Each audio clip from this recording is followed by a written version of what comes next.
Današnji dan je namenjen kolesarjem. Akcijo smo poimenovali Drugačna pot v šolo s kolesom.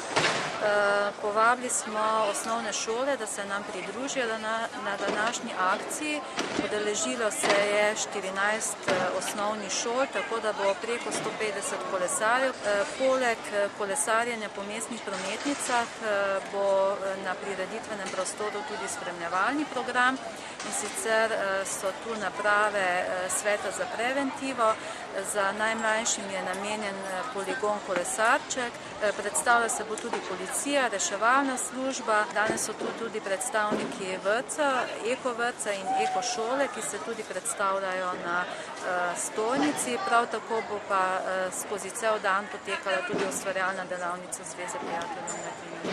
Naš poligon Kolesarčki gre za preventivno vzgojo otrok v cestnem prometu, namenjen je za otroke vrtčevske starosti, se pravi od 4 pa nekje do 7 let.